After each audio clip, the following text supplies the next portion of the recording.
John Conyers, the longest-serving Black Democrat in Congress and co-founder of the Congressional Black Caucus, died over the weekend at age 90. Conyers' political career spanned more than 50 years and included a remarkable legacy of civil rights activism, challenging the expanding U.S. military global footprint and consistently supporting the poor and underprivileged. The son of a renowned Detroit labor lawyer, Conyers began his political career in 1964.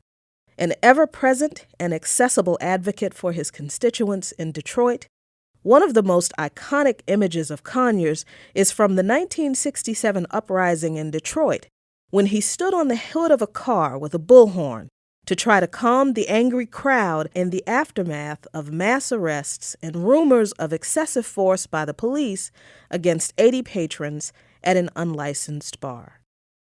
Conyers was an early critic of the Vietnam War, one of only 7 Democrats who voted against it, and continued a consistent anti-war stance throughout his decades in Congress. He voted against Reagan's missile defense plans in the 80s, against the Persian Gulf War in the 90s, and against the Iraq War in 2002. He was also a vocal and strident critic of the expansion of the surveillance state and voted against the Patriot Act. His work to ensure and expand voting rights includes the extension of the National Voter Rights Act that was originally signed into law by Richard Nixon in 1970, and he worked to expose voting irregularities in Ohio after the 2004 election. Representative Conyers was involved in the impeachment proceedings against both Richard Nixon and Bill Clinton. He voted for impeaching Nixon, but opposed the impeachment of Clinton, saying, quote, "This is not Watergate. This is an extramarital affair," end quote. Conyers, in fact, was so fierce a critic of Richard Nixon that he was on Nixon's infamous enemies list, all the way up at number 13. The late representative was no stranger to fighting the long game for worthy goals. He began lobbying to declare Martin Luther King Jr.'s birthday a national holiday just days after King's assassination in 1968, and he lobbied for that holiday until the bill was finally passed in 1983. Several years after refusing to give up her seat on a public bus and sparking the Montgomery bus boycott, Rosa Parks helped a young John Conyers on his first campaign for Congress. After experiencing hardships in Montgomery, Rosa moved to Detroit in 1965, where Conyers immediately employed her in his district office as a secretary, where she worked until her retirement in 1988.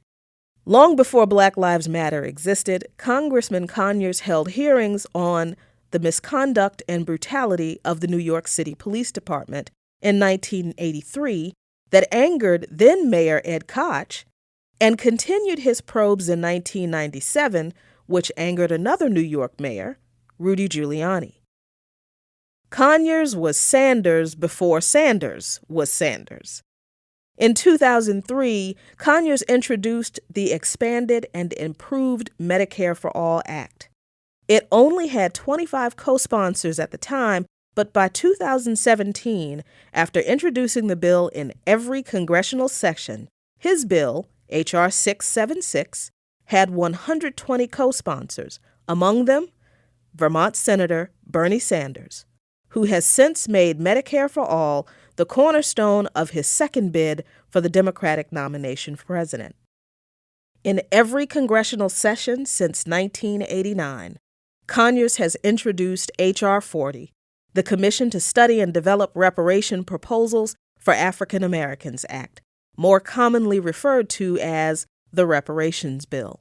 H.R. 40 is now sponsored by Representative Sheila Jackson Lee, and it has been a rallying cry for Black Americans and others in our country to the ongoing efforts to confront the legacy of enslavement, segregation, and discrimination in American history. There have also been notable blemishes on the long-serving congressman's record. In 2003, he was investigated by the House Ethics Committee for allegations that he forced staffers to work on various campaigns, including his wife's failed legislative campaign.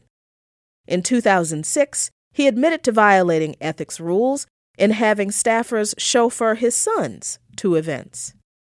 And he ultimately resigned in 2017 after allegations of sexual harassment of female staffers were lodged against him and made public. Despite the ethics investigations and the allegations that ended his long legislative career, to which it should be noted Conyers vehemently denied, Representative John Conyers' record of opposition to war, protecting citizens from an expanding surveillance state, defending the rights of marginalized people, and pursuing justice, equality, and a better quality of life for all is unparalleled and one that should not be forgotten.